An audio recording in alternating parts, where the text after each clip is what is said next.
नमस्कार, आप देख रहे हैं डे टीवी। मैं हूं आपके साथ ममता और एक बार फिर से आप सभी का स्वागत है। तो चलिए कार्यक्रम इंडिया दिस वीक की शुरुआत करते हैं, लेकिन उससे पहले नजर डालते हैं हेडलाइंस पर।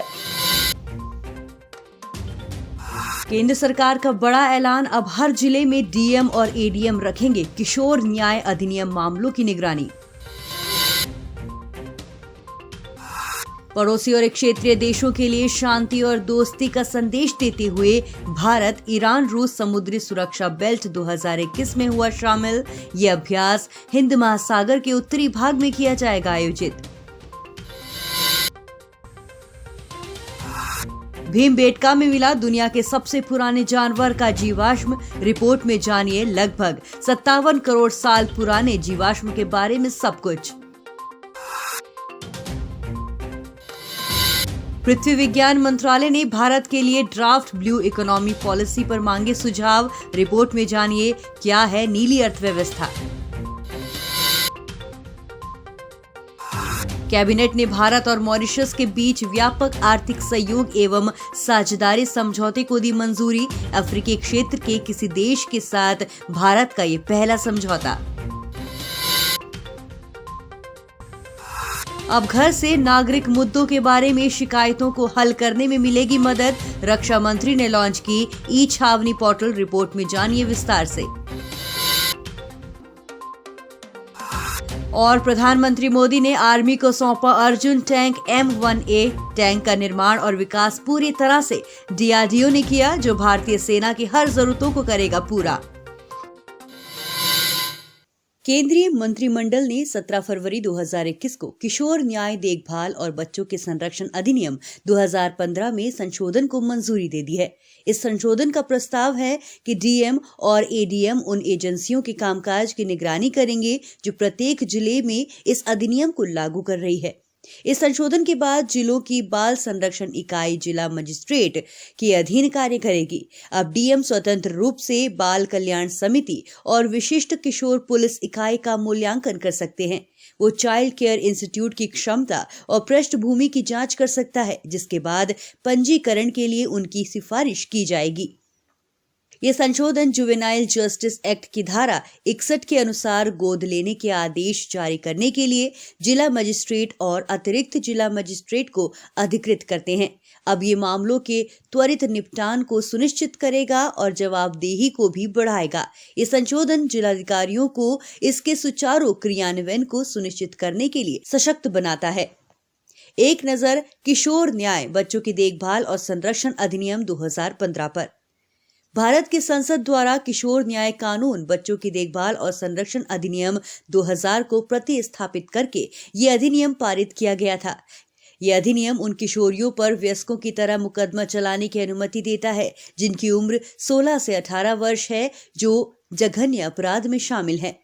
ये भारत में सार्वभौमिक रूप से सुलभ दत्तक कानून बनाने का भी प्रयास करता है। यह अधिनियम 2016 में लागू हुआ था, जो अनाथ, परित्यक्त और आत्मसमर्पित बच्चों के लिए प्रक्रियाओं को सुचारू बनाने के लिए केंद्रीय दत्तक ग्रहण संसाधन प्राधिकरण CARA को वैधानिक निकाय का दर्जा दिया गया था।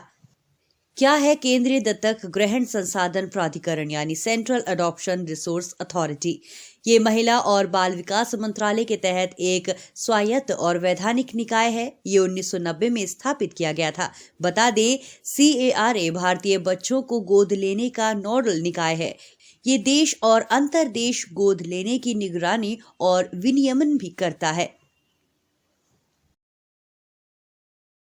भारतीय नौसेना ईरान रूस के साथ 2 दिवसीय लंबी नौसेना अभ्यास में भाग लेने के लिए शामिल हुआ है। इस अभ्यास में ईरानी सेना और इस्लामिक रेवोल्यूशनरी गार्ड कॉर्प्स दोनों के नौसेना डिवीजन के बलों और जहाजों ने भाग लिया। रूसी नौसेना के कई जहाजों ने भी ड्रिल में भाग लिया। भारतीय नौसेना भी चयनित जहाजों के साथ अभ्यास में शामिल हो गई है। इस ड्रिल में चीनी नौसेना भी हिस्सा लेगी। ये 17,000 वर्ग किलोमीटर के क्षेत्र को कवर करेगा।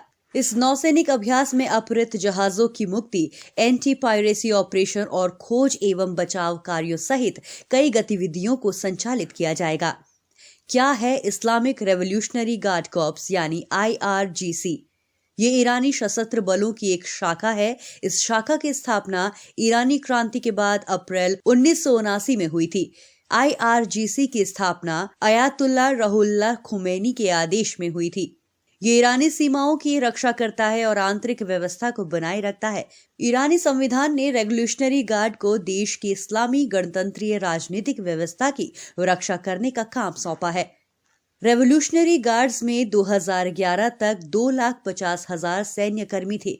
इसमें जमीनी बल, एरोस्पेस फोर्स और नौसेना बल शामिल है।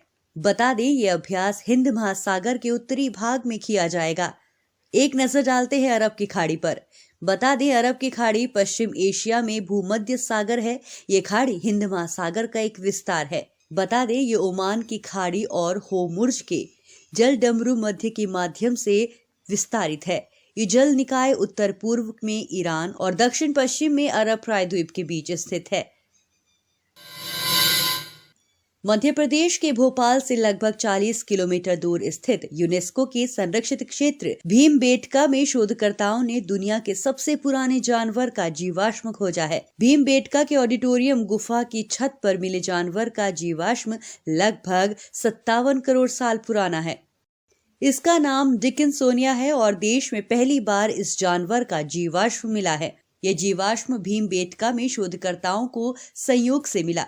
गौरतलब हो कि बीते साल यहां भ्रमण करने पहुंचे अंतर्राष्ट्रीय भूवैज्ञानिकों की नजर एक जीवाश्म पर पड़ी तो उन्होंने इसकी तस्वीर लेकर अंतर्राष्ट्रीय स्तर पर परीक्षण किया। पता चला कि यह जीवाश्म पृथ्वी के पहले जीव का है।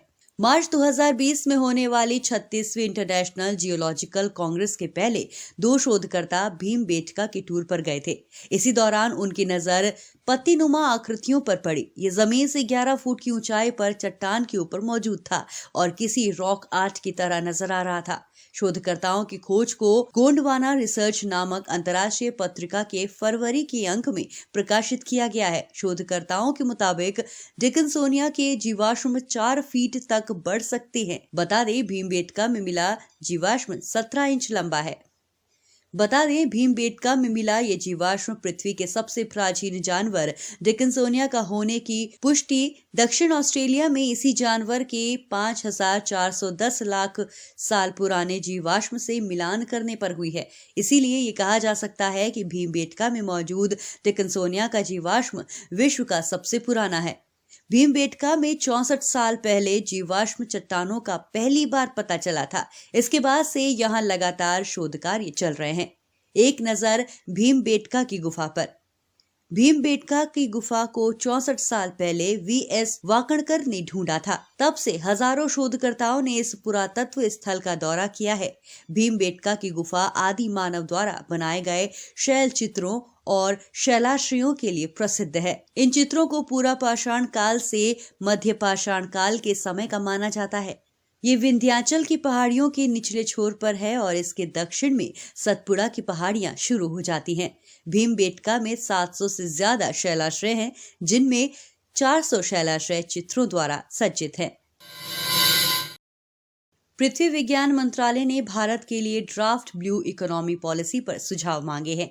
NGO, उद्योग, शिक्षाविदों और नागरिकों जैसे हितधारकों को 27 फरवरी 2021 तक अपने विचार प्रस्तुत करने के लिए कहा गया है। बता दें, ड्राफ्ट ब्लू इकोनॉमी पॉलिसी सरकार द्वारा उस विजन और रणनीति को रेखांकित करते हुए बनाई गई थी जिसके द्वारा देश में उपलब्ध समुद्री संसाधनों का उपयोग किया जा सके।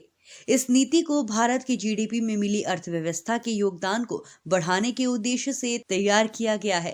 ये तटीय समुदायों के जीवन को बेहतर बनाने और समुद्री जैव विविधता को संरक्षित करने का प्रयास भी करती है। ये समुद्री क्षेत्रों और संसाधनों की राष्ट्रीय सुरक्षा को भी बनाए रखेगा।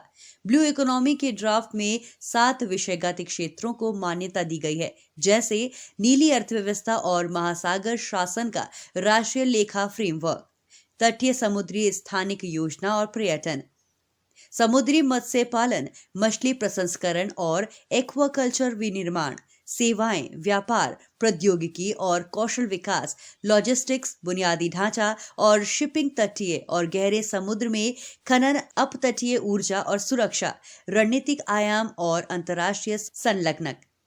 क्या है नीली अर्थव्यवस्था या ब्लू इकोनॉमी? नीली अर्थव्यवस्था की अवधारणा आर्थिक विकास और सामाजिक समावेश को बढ़ावा देने की आकांक्षा रखती है। ये महासागरों और तटीय क्षेत्रों में पर्यावरणीय स्थिरता सुनिश्चित करने का प्रयास करती है। इसमें मत्स्य पालन, समुद्री खनन, ड्रेजिंग और अपतटीय तेल शामिल है। प्रधानमंत्री नरेंद्र मोदी की अध्यक्षता में हुई बैठक में भारत मॉरिशस CECPA के प्रस्ताव को मंजूरी दे दी गई है। भारत और मॉरिशस के बीच व्यापक आर्थिक सहयोग एवं साझेदारी समझौते के तहत कृषि, कपड़ा, इलेक्ट्रॉनिक्स एवं अन्य क्षेत्रों के 300 से ज्यादा घरेलू उत्पादों को मॉरिशस के बाजार में रियायती सीमा शुल्क पर प्रवेश मिलेगा। इसके दायरे में वस्तु और सेवाओं का व्यापार, व्यापार में तकनीकी बाधाओं के समाधान, स्वच्छता और पादप स्वच्छता उपायों, विवाद निपटान, नागरिकों के आवागमन, दूरसंचार, वित्तीय सेवाओं, सीमा शुल्क प्रक्रियाओं और अन्य क्षेत्रों में परस्पर सहयोग जैसे विषय आएंगे। इसमें कहा गया है कि CECPA दोनों देशों के बीच व्यापार को प्रोत्साहित करने तथा बेहतर बनाने के लिए एक संस्थागत तंत्र प्रदान करता है। भारत और मॉरिशस के बीच CECPA में भारत के लिए 310 निर्यात वस्तुओं को शामिल किया गया है। इसमें खाद्य सामग्री और पेय पदार्थ की 80 श्रृंखला, कृषि उत्पाद की 25 श्रृंखला, वस्त्र और वस्त्र उत्पाद की 27 श्रृंखला, आधार धातु और इनसे बने उत्पादों की 32 श्रृंखला, बिजली और इलेक्ट्रॉनिक उत्पाद 13 श्रृंखला, प्लास्टिक और रसायन की 20 श्रृंखला, लकड़ी तथा लकड़ी से बने सामान की 15 श्रृंखला और अन्य शामिल हैं। गौरतलब हो कि मॉरिशस को अपने 615 उत्पादों के लिए प्राथमिकता के आधार पर भारतीय बाजार में पहुंच से लाभ मिलेगा। इनमें फ्रोजन फिश, विशेष प्रकार की चीनी, बिस्कुट, ताजे फल, जूस, मिनरल वाटर, बियर, मादक पेय, साबुन, बैग, चिकित्सा और शल्य चिकित्सा उपकरण और परिधान शामिल है। सेवा व्यापार के संबंधों में देखें तो भारतीय सेवा प्रदाताओं को 11 व्यापक सेवा क्षेत्रों जैसे पेशेवर सेवाओं, कंप्यूटर से संबंधित सेवाओं, अनुसंधान और विकास, अन्य व्यावसायिक सेवाएं, दूरसंचार, निर्माण, वितरण, शिक्षा, पर्यावरण, वित्तीय, पर्यटन एवं यात्रा संबंधी, मनोरंजन, योग, ऑडियो विजुअल सेवाएं और परिवहन सेवाएं आदि के तहत से लगभग 115 उपक्षेत्रों तक पहुंच प्राप्त होगी। भारत ने इसके अलावा 11 व्यापक सेवा क्षेत्रों के अंतर्गत लगभग 95 उपक्षेत्रों की पेशकश की है। इसमें कहा गया है कि इस समझौते पर दोनों देशों की ओर से पारस्परिक सुविधा के आधार पर तय तारीख पर हस्ताक्षर किए जाएंगे। हस्ताक्षर के बाद उसके अगले महीने की पहली तारीख से समझौते के प्रावधान लागू होंगे। गौरतलब है कि भारत 2005 के बाद से मॉरिशस के सबसे बड़े व्यापारिक साझेदारों में से एक रहा है और वहां माल और सेवाओं के सबसे बड़े निर्यातकों में प्रमुख रहा है। भारत ने साल 2016 में मॉरिशस को $35.3 करोड़ का विशेष आर्थिक पैकेज दिया था। गौरतलब हो कि सुप्रीम कोर्ट की नई इमारत परियोजना इस पैकेज के तहत लागू होने वाली 5 परियोजनाओं में से एक है। इसका उद्घाटन जुलाई 2020 में प्रधानमंत्री नरेंद्र मोदी और मॉरिशस के प्रधानमंत्री प्रविंद जगन्नाथ द्वारा संयुक्त रूप से किया गया था। घर से नागरिक मुद्दों के बारे में शिकायतों को हल करने में मदद मिले, इसके लिए भारत के रक्षा मंत्री राजनाथ सिंह द्वारा ई-छावनी पोर्टल लॉन्च किया गया। ये पोर्टल सिस्टम को निखारने और लोगों के लिए ईज ऑफ लिविंग को बेहतर बनाने के उद्देश्य से काम करेगा। बता दें, ई-छावनी परियोजना 20 लाख से ज्यादा नागरिकों के लिए ऑनलाइन नगरपालिका सेवाएं प्रदान करने के उद्देश्य से शुरू की गई थी, जहां मल्टी टेनेंसी सेंट्रल प्लेटफॉर्म का उपयोग करके 62 कैंटोनमेंट बोर्डों में सेवाएं प्रदान की जाएंगी। इस पोर्टल का इस्तेमाल पट्टों के नवीकरण, जन्म और मृत्यु के ऑनलाइन पंजीकरण प्राप्त करने के लिए, ऑनलाइन आवेदन करने के लिए किया जा सकता है।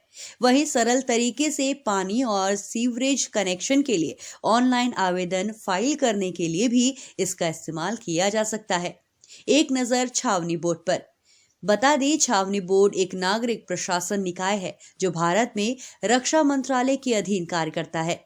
बोर्ड में निर्वाचित सदस्यों, पदेन सदस्यों और छावनी अधिनियम 2006 के अनुसार नामित सदस्यों को शामिल किया जाता है। बोर्ड के सदस्य का चुनाव 5 सालों के लिए किया जाता है। बोर्ड में 8 निर्वाचित सदस्य और 3 नामित सैन्य सदस्य शामिल हैं। इसमें जिलाधिकारी के एक प्रतिनिधि के अलावा 3 पदेन सदस्य, गैरिसन इंजीनियर, स्टेशन कमांडर और वरिष्ठ कार्यकारी चिकित्सा अधिकारी शामिल हैं। गौरतलब हो कि छावनियों को 4 श्रेणियों में वर्गीकृत किया गया है। पहली श्रेणी, जहां जनसंख्या 50,000 से ज्यादा है। दूसरी श्रेणी की जनसंख्या 10,000 से 50,000 के बीच है। तीसरी श्रेणी, जहां जनसंख्या 2500 से 10,000 के बीच है, और चौथी श्रेणी, जहां जनसंख्या 2500 से नीचे है। हाल ही में प्रधानमंत्री नरेंद्र मोदी ने 14 फरवरी 2021 को तमिलनाडु का दौरा किया, जहां इस दौरान प्रधानमंत्री मोदी ने चेन्नई में अर्जुन टैंक को सेना को सौंपा, जो पूरी तरह से स्वदेशी है। रक्षा अनुसंधान एवं विकास संगठन की युद्धक वाहन अनुसंधान एवं विकास इकाई या CVRDE ने अर्जुन टैंक मार्क 1A को बनाया है। सेना को अर्जुन टैंक सौंपने के साथ ही देश ने आत्मनिर्भर भारत की तरफ एक और कदम बढ़ा दिया है। बता दें, इस टैंक का निर्माण और विकास पूरी तरह से DRDO ने किया है और ये भारतीय सेना की हर जरूरतों को पूरा करने वाला है। अर्जुन टैंक को DRDO combat vehicles research and development establishment में डिजाइन किया गया है। बता दें, ये 118 टैंक सेना के पहले बैच में शामिल होंगे। अर्जुन टैंक के सेना में शामिल किए जाने के बाद एक और रेजिमेंट बनाया जाएगा। इससे पहले भी 124 टैंक सेना में शामिल किए जाने के बाद रेजिमेंट बनाई गई थी। अब रेजिमेंट गठित करने के लिए 6 टैंकों की संख्या कम की गई है। रक्षा मंत्रालय ने सभी 118 अर्जुन टैंक को सेना में शामिल करने की मंजूरी दी है। एक नजर अर्जुन मार्क 1A टैंक की खासियतों पर। अर्जुन टैंक में 71 बड़े अपडेट करके मार्क 1A वर्जन तैयार किया गया है। ये टैंक साधारण अर्जुन टैंक से काफी ज्यादा ताकतवर है और ये तेजी से लक्ष्य का पीछा भी कर सकता है। इस टैंक में मुख्य हथियार और सहायक हथियार दोनों की भूमिका निभाने की क्षमता है।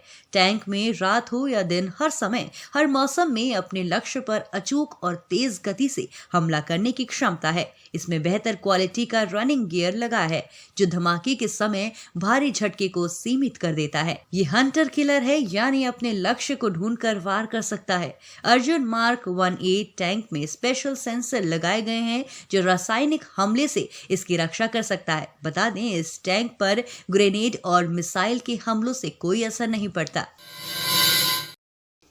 तो चलिए फटाफट से नजर डालते हैं राउंड अप सेगमेंट पर। केंद्र सरकार ने हाल ही में घोषणा की कि 2021-22 में ई-नाम पोर्टल के माध्यम से देश की 1000 मंडियों को जोड़ा जाएगा। ई-नाम कृषि विपणन में एक अभिनव पहल है, जो खरीदारों और बाजारों तक किसानों की पहुंच को बढ़ाती है। राष्ट्रीय कृषि बाजार या ई-नाम पोर्टल कोई अन्य बाजार नहीं है, बल्कि ये देश में मौजूदा मंडियों का एक ऐसा नेटवर्क है, जिसके माध्यम से किसान और व्यापारी एक दूसरे से फसल खरीदने और बेचने का काम घर बैठे ही कर सकते हैं। ई-नाम प्रबंधन छोटे किसानों के कृषि व्यवसाय कंसोर्टियम द्वारा किया जाएगा। ये सभी APMC यानी कृषि उपज विपणन समिति संबंधित गतिविधियों के लिए एकल सेवा प्रदान करता है। वर्तमान में व्यापार के लिए ई-नाम के तहत 450 से ज्यादा APMC सूचीबद्ध हैं। ये एक ऑनलाइन पोर्टल के माध्यम से संचालित होता है, जो राज्य की मंडियों से जुड़ा हुआ है। ई-नाम वस्तुओं और व्यापार की जानकारी प्रदान करता है। ये मंच कैशलेस लेन देन प्रदान करता है।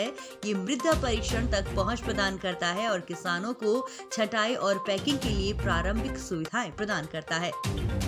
भारत ने अजय माथुर को अंतर्राष्ट्रीय सौर गठबंधन यानी ISA के अगले महानिदेशक के रूप में नामित किया है। भूपेंद्र त्रिपाठी का स्थान लेंगे, जिन्होंने 2017 से महानिदेशक के रूप में काम किया है। महानिदेशक का कार्यकाल 4 साल का होता है। बता दें, अजय माथुर वर्तमान में नई दिल्ली स्थित the energy and research institute के प्रमुख हैं।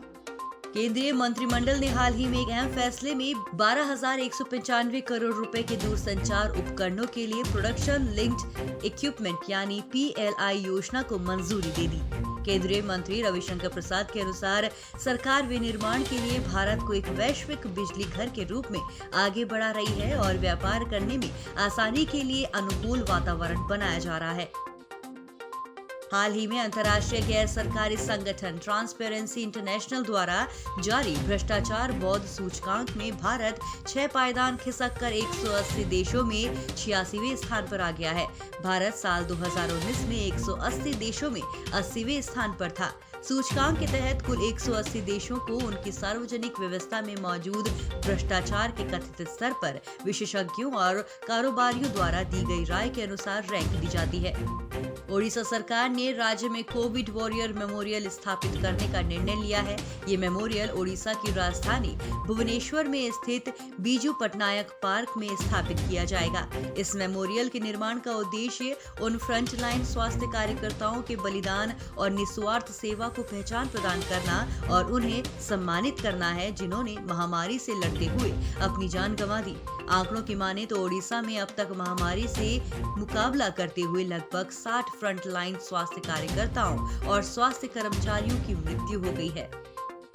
केंद्रीय कपड़ा मंत्री स्मृति ईरानी ने 15 फरवरी को वाणिज्यिक जूट बीज वितरण योजना शुरू की। वाणिज्यिक जूट बीज वितरण योजना को भारतीय जूट निगम और राष्ट्रीय बीज निगम के बीच एक समझौता ज्ञापन के बाद लॉन्च किया गया था। केंद्रीय मंत्री ने इस योजना को लॉन्च करते हुए कहा कि केंद्र सरकार ने देश में जूट के किसानों की मदद के लिए जूट के लिए न्यूनतम समर्थन मूल्य यानी MSP को भी बढ़ाया है। हाल ही में भारतीय मूल की निवेश और डेवलपमेंट बैंकर प्रीति सिन्हा को संयुक्त राष्ट्र पूंजी विकास कोष यानी UNCDF का कार्यकारी सचिव नियुक्त किया गया है। प्रीति सिन्हा ने संगठन में जूडिथ काल का स्थान लिया है, जो कि संयुक्त राष्ट्र पूंजी विकास कोष में अपना 30 साल का कार्यकाल पूरा करने के बाद फरवरी में सेवानिवृत्त हुई थी। संयुक्त राष्ट्र पूंजी विकास कोष अल्प विकसित देशों के लिए राष्ट्र की पूंजी निवेश एजेंसी है। महाराष्ट्र सरकार ने लकड़ी के खिलौने, स्थानीय कलाकृति, हस्तशिल्प को बढ़ावा देने के लिए फ्लिपकार्ट के साथ एक समझौता ज्ञापन पर हस्ताक्षर किए हैं। ये समझौता ज्ञापन कारीगरों, बुनकरों, शिल्पकारों और MSME को महाराष्ट्र के लाखों ग्राहकों को भारत में अपने उत्पादों का प्रदर्शन करने में सक्षम करेगा। फ्लिपकार्ट इन सभी निर्माताओं को पैकेजिंग और ब्रांडिंग के लिए मुफ्त प्रशिक्षण प्रदान करेगा। साथ ही कंपनी द्वारा प्रोडक्ट फोटोग्राफी भी की जाएगी। विश्व रेडियो दिवस हर साल 13 फरवरी को मनाया जाता है। विश्व रेडियो दिवस रेडियो के बारे में जागरूकता बढ़ाने और प्रसारकों के बीच नेटवर्किंग को मजबूत बनाने का एक माध्यम है। विश्व रेडियो दिवस मनाने का मुख्य उद्देश्य जनता और मीडिया के बीच रेडियो के महत्व को बढ़ाने के लिए जागरूकता फैलाना है। यूनेस्को ने पहली बार 13 फरवरी 2012 को विश्व रेडियो दिवस के रूप में इस दिन का मनाया था। केंद्रीय मंत्री जितेंद्र सिंह ने 12 फरवरी 2021 को कहा कि अहम सुधार के तहत पारिवारिक पेंशन भुगतान की सीमा 45,000 रुपए से बढ़ाकर 1.25 लाख रुपए प्रति माह कर दी गई है। उन्होंने कहा कि इस कदम से दिवंगत हो चुके कर्मचारियों के परिवार के सदस्यों का जीवन आसान होगा और उन्हें पर्याप्त वित्तीय सुरक्षा मिलेगी। उन्होंने ये भी कहा कि अब ऐसी 2 किस्तों की कुल राशि 1,25,000 रुपए से ज्यादा नहीं हो सकती। ये पिछली सीमा से 2.5 गुना ज्यादा की वृद्धि है। भारत में हर साल 13 फरवरी को राष्ट्रीय महिला दिवस के रूप में मनाया जाता है। भारत में हर साल 13 फरवरी को स्वतंत्रता आंदोलन की प्रमुख भूमिका निभाने वाली स्वतंत्रता सेनानी सरोजिनी नायडू की जयंती को राष्ट्रीय महिला दिवस के रूप में मनाया जाता है। सरोजिनी नायडू ने देश की स्वतंत्रता के लिए भारतीय राष्ट्रीय आंदोलन में सक्रिय भूमिका निभाई थी। 13 फरवरी 2014 से उनकी जयंती को राष्ट्रीय महिला दिवस के रूप में मनाने की शुरुआत हुई। तो ये थी इस हफ्ते की तमाम महत्वपूर्ण खबरें। अगले हफ्ते आपसे फिर मुलाकात होगी। तब तक के लिए आप बने रहिए हमारे साथ। मुझे दीजिए इजाजत। नमस्कार।